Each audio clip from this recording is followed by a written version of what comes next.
Assalamualaikum warahmatullahi wabarakatuh. Selamat siang teman-teman media.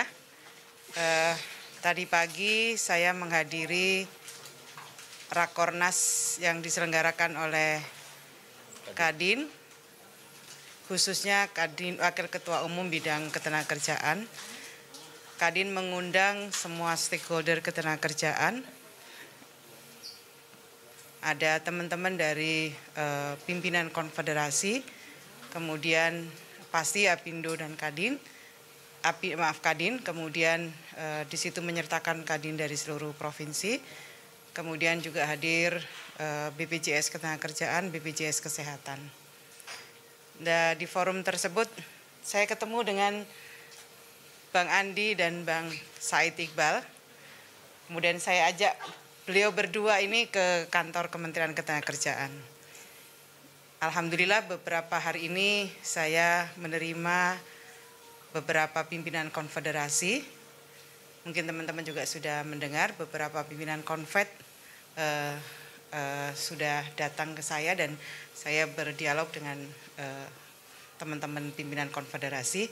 Hal ini saya menyempurnakan untuk mendengar pandangan, masukan dari Presiden apa Ketua Umum ya? Presiden. Oh, Presiden. Keren nih Presiden. Presiden KSPI dan Ketua Umum ya? Presiden juga. Oh, Presiden. Saya didampingi oleh dua presiden ini. Oleh Presiden KSPSI. Kami bicara banyak hal, berdialog panjang kali lebar ya. Tentang bagaimana kondisi ketenagakerjaan. Saya senang sekali lagi ini menyempurnakan pandangan-pandangan, masukan-masukan dari pimpinan konfederasi yang lain. Nanti setelah ini juga hadir pimpinan Kasar Bumusi. Jam berapa? Jam 1 juga akan. Tapi teman-teman media masih ada nggak nanti? Pimpinan Kasar Bumusi. Pandangan-pandangan kami dengar terutama terkait dengan pengaturan tentang jaminan hari tua. Tentang jaminan hari tua saya kira teman-teman sudah mendengarkan dari berbagai narasumber di internal Kementerian Ketenagakerjaan maupun dari saya sendiri. Sejak saya mendapatkan arahan dari Bapak Presiden, beliau meminta kepada saya untuk merevisi Permenaker nomor 2 tahun 2022 dan mengembalikan ketentuan sebagaimana Permenaker nomor 19 tahun 2015. Nah, sejak perintah itu kami dapatkan dari Bapak Presiden, kami melakukan dialog dengan stakeholder. Kami melakukan serap aspirasi dengan stakeholder, termasuk juga hari ini. Dan pada tanggal Maret kemarin dari minggu yang lalu ya, pokok-pokok pikiran tentang perubahan Permenaker nomor 2 tahun 2022 juga sudah disampaikan pada rapat LKS Tripartit Nasional. Prosesnya seperti apa? Prosesnya saya ingin menyampaikan bahwa proses revisi Permenaker nomor 2 tahun 2022 mengikuti proses pembentukan peraturan perundang-undangan.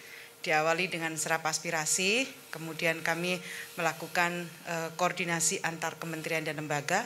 Sudah kami lakukan beberapa waktu yang lalu.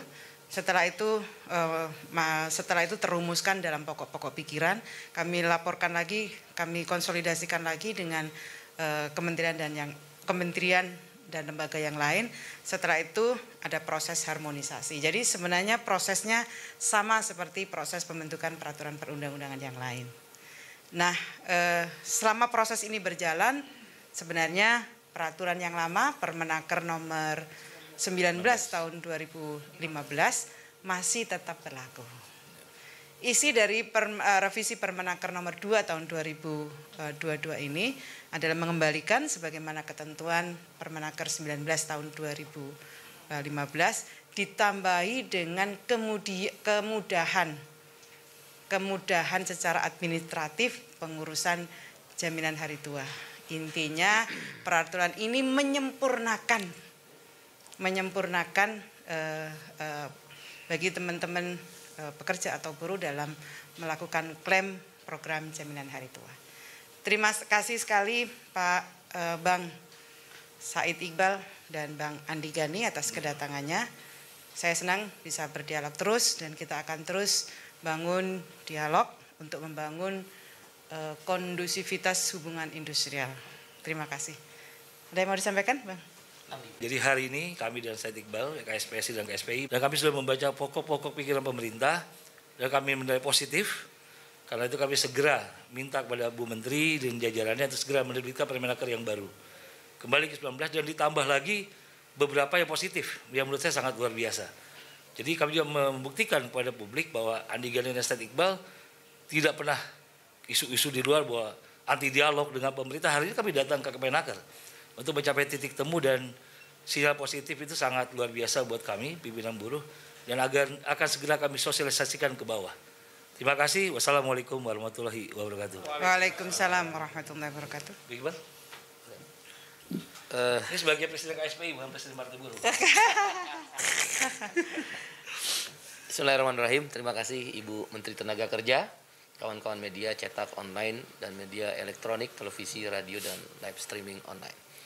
Pertama, atas nama KSPSI Andi Gani dan KSPI mengapresiasi pada hari ini dengan itikat yang baik Ibu Menteri Tenaga Kerja mengundang kami untuk berdialog, wabil khusus yang selama ini berkembang opini yang begitu kuat di kalangan buruh dan juga netizen terkait dengan pencairan manfaat JHT. Sekali lagi kami ucapkan terima kasih, menunjukkan bahwa Menteri Tenaga Kerja tidak anti kritik dan tidak anti untuk mendengarkan aspirasi. Ini hanya masalah waktu dan nampaknya waktu hari ini adalah waktu yang tepat untuk mengundang kami berdua, Bung Andi dan saya. Ibu Menteri, kami ucapkan atas nama buruh terima kasih. Yang kedua, pertemuan ini juga ternyata saya ingin menggarisbawahi apa yang disampaikan oleh Ibu Menteri, bahwa yang dimaksud revisi jaminan hari tua terhadap Permen nomor 2 tahun 2022 adalah sudah clear, yaitu yang disampaikan Ibu Menteri, saya garisbawahi, mengutip kembali, menyempurnakan apa yang sudah ada di Permenaker nomor 19 tahun 2015. Dengan demikian, tentang mungkin pernah saya katakan akal-akalan atau ada sesuatu yang kurang layak, ya, maka saya ingin berterima kasih penjelasan ini menjelaskan kepada saya dan Bung Andi dan seluruh buruh Indonesia yang dimaksud revisi itu ada dua hal.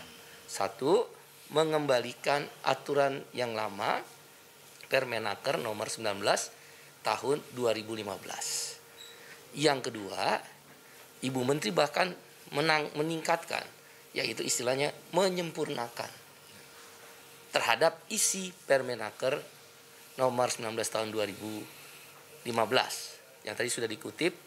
Yang pertama adalah terkait pekerja kontrak atau PKWT dan pekerja bukan penerima upah. Itu pun di cover dalam aturan Permenaker yang nanti akan dibuat. Dengan demikian, istilah revisi adalah istilah menyempurnakan dan sudah clear bagi kami Serikat Buruh, justru ada peningkatan kebaikan. Yang terakhir, tentu banyak persoalan ke depan tentang masalah ketenaga kerjaan, termasuk Omnibus Law dan aturan-aturan lain. Pertemuan-pertemuan dialog seperti ini, di mana Menteri Tenaga Kerja mengambil peran sebagai tupoksinya, kami harapkan akan ada keberlanjutan. Dengan sebuah harapan bagi menteri-menteri di luar domain Menteri Ketenagakerjaan, sebaiknya tidak mengintervensi lebih jauh. Akan lebih kuat kalau kebijakan ketenagakerjaan menjadi domain Menteri Tenaga Kerja. Seperti sekarang ini buktinya semua bisa selesai. Dengan demikian, KSPSI AGN dan KSPI mengucapkan terima kasih pada Ibu Menteri dan melalui kawan-kawan media kepada buruh Indonesia dan para peserta BP Jam Sostek dan BPJS Ketenagakerjaan, pemerintah atas instruksi Presiden Bapak Jokowi dan ditindaklanjuti oleh Menteri Tenaga Kerja telah mendengar aspirasi, bahkan menambah kebaikan di dalam aturan yang baru itu. Terima kasih. Baik, terima kasih. Cukup ya teman-teman ya. Penjelasannya sudah clear. Saya sekali lagi terima kasih atas kehadiran dua sahabat saya ini. Pasti kehadiran sahabat-sahabat yang lain juga akan terus kami lakukan untuk berdialog. Opo? Yang mana? Yang mana? Oke, jadi begini, saya ingin sampaikan bahwa saya tadi sudah sampaikan proses melakukan revisi ini sama seperti membuat peraturan menteri yang baru. Jadi tahapan-tahapan itu harus kami lakukan.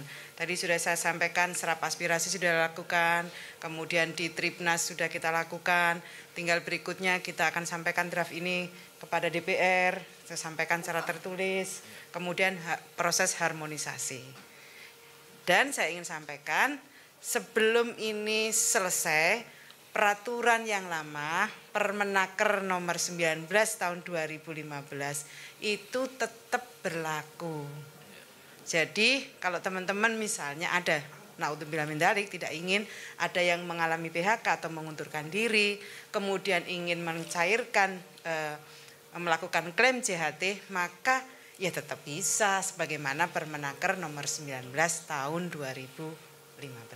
Jadi itu intinya. Teman-teman kan kalau mau PHK, mau mengundurkan diri nggak bisa klaim nih. Bisa karena Permenaker yang lama itu masih berlaku.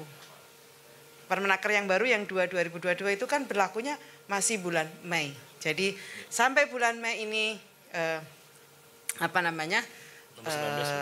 masih berlaku nomor 19 dan proses sudah kita lalui.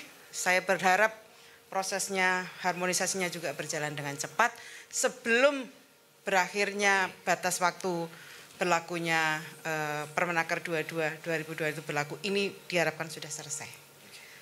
Semakin cepat semakin baik. Oke. Ya. Tadi sudah saya katakan ya, sampai hari ini pun masih berlaku Permenaker 19 2015. Iya, jadi gini, saya mau jelaskan ya. Permenaker 2 2022 itu akan berlaku sampai, kan anunya ya, berlaku Mei 2022, 4 Mei 2022. Nah sampai Mei ini pakai aturan mana? Pakai aturan Permenaker 19 tahun 2015. Yang JHT itu ketika teman-teman mengalami PHK atau mengundurkan diri, maka dia juga bisa klaim langsung tanpa menunggu usia 56 tahun. Clear nggak ini? Nah, clear. Nah, Permenaker nomor 2 tahun 2022 kita akan revisi.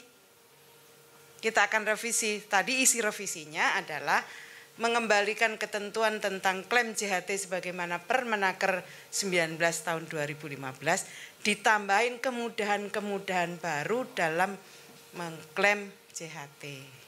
Jadi ini edisi penyempurnaan, kira-kira begitu. Clear ya? Oke. Bu, jadi pengenalan revisi tetap nggak perlu menunggu sampai usia 56 tahun kan ya Bu? Nanti untuk Ampun deh. Gini ya, mohon diulang lagi. Diulang ya. Sekarang ketentuan tentang klaim JHT itu bisa dilakukan tanpa nunggu 56 tahun. Kenapa? Karena masih berlaku Permenaker yang lama. Clear apa enggak? Clear. Kemudahannya Bu yang direvisi itu kan ada perubahan. Yang pertama kemudahan itu klaim itu bisa dilakukan dengan persyaratannya dipermudah. Yang dulunya 3 ya, menjadi 2. Bukti itu cukup dengan kalau nggak ada KTP maka bukti yang lainnya. Kemudian bisa dilakukan secara online. Kemudian apalagi? Tidak ada visa buat yang meninggalkan ini. Ya, ada beberapa kemudahan-kemudahan administratif yang tidak diatur di Permenaker 19 2015. Jadi intinya ini edisi penyempurnaan. Lo tanya lagi apa maneh? Jadi Permenaker yang baru ini ditargetkan selesai sebelum Mei 2022. Iya, pasti karena kalau nggak diselesaikan sebelum itu maka berlaku Permenaker 2 2022 Jadi harus selesai sebelum Mei 2022. Meskipun Mei batas akhirnya, tapi kami akan berusaha sebelum Mei sudah selesai. Yang penting ini kan kami juga nggak boleh salah, semua tahapan itu harus kami lalui. Nanti kalau kami segera buka, segera revisi, nanti ada yang protes, kami belum diajak dialog. Jadi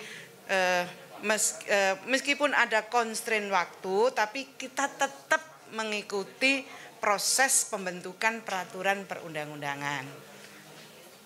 Masih ada? Wes paham? Oke, terima kasih teman-teman semua. Selamat siang. Assalamualaikum warahmatullahi wabarakatuh.